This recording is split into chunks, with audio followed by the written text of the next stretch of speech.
Hello everyone!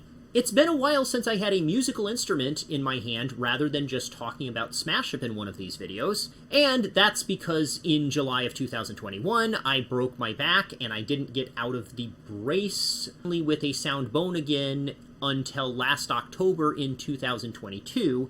At the moment it is early February of 2023, so I'm 19 months out from the fracture and 4 months out from getting out of the brace, and I finally have another Automaton video set up. I wanted to talk a little bit about why I picked Paganini's 7th Caprice as the piece I was doing with this video, and some of the adventure of going through what I went through with the broken back and how it was going to affect why I was doing what I was doing when it came to planning the next thing I was doing for Automaton stuff. And I figured there could be some interesting stuff to say here. I was in a state for a long time when I could play the violin for maybe 20 minutes at a time, and then I would just get really tired because having a major fracture sucks.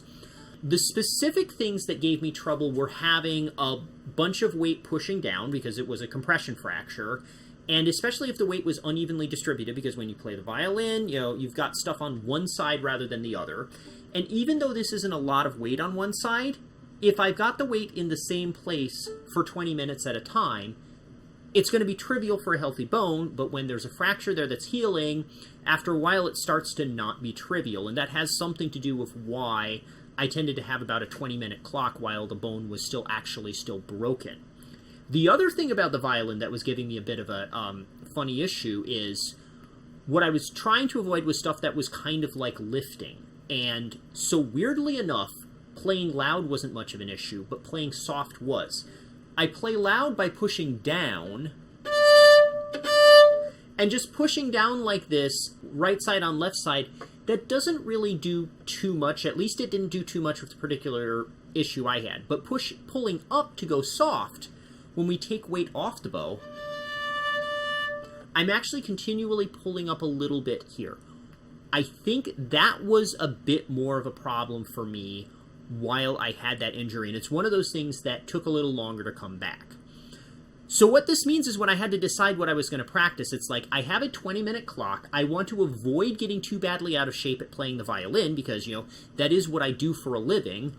And so I had to figure out how to keep the stuff that I could keep in shape without doing too much damage to myself.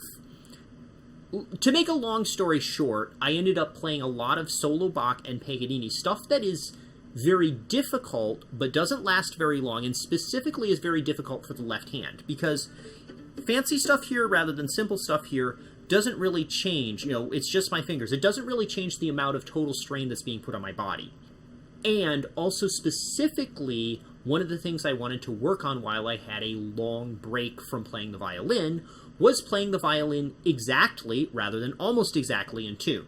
One of the best tools to work on for that is playing octaves. And that's because of just some simple math.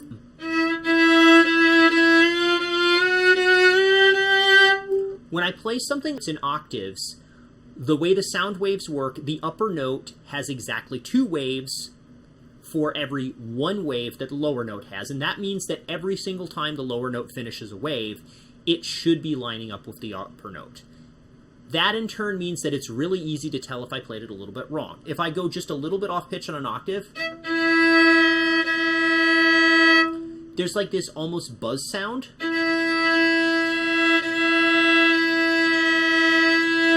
There's this buzz sound because the way the waves interact, it just creates a bunch of beats where there's a spike in the sound wave that occur at intervals that are a lot less fast than the several hundred cycles per second that are the frequency of typical violin pitches. And that's something that the ear can pick up on really easily.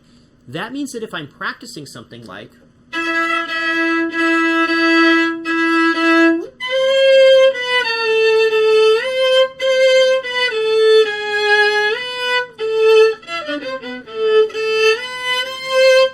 if I am a little bit off on that in intonation, my ear can hear that very easily. That in turn means that I can train getting my fingers in exactly, rather than almost exactly, where they need to go a little bit harder when I only have a short number of minutes. And that, in a way, is basically why I was practicing a lot on something that had a lot of octaves. This piece happens to have a lot of octaves. The other interesting thing that I had a chance to think about, some of what I can do with the Automaton stuff. The Automaton is a little bit limited in the kind of sounds it makes. I can do vibrato. Without it, I can close this. I have a few little things I can do to change the kind of tone color it makes, but not a lot. I always don't like the fact that sometimes when I play the Automaton, it just creates an annoying tone. People maybe don't like that so much. I've got a lot more things I can do on the violin, but still it would be nice to have some more colors. And that is why I started going singing a few bum-bum-bums, because this particular piece has stuff for the violin where it goes.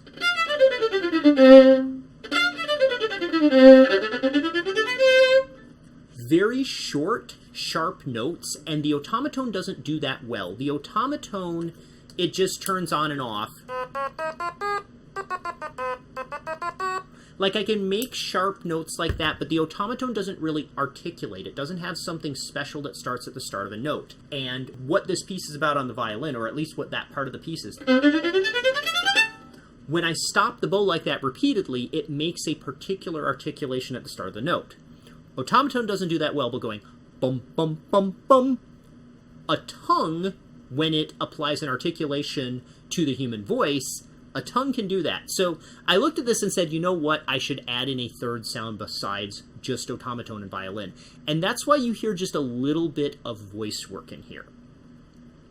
So that's enough of a background on the piece. Now let's just go and hear how the combined arrangement came out of a lot of the 20-minute practice sessions that happened while I was out on Paganini Caprice No. 7, both with me playing it on the violin and then me adding some voice and Automaton to it.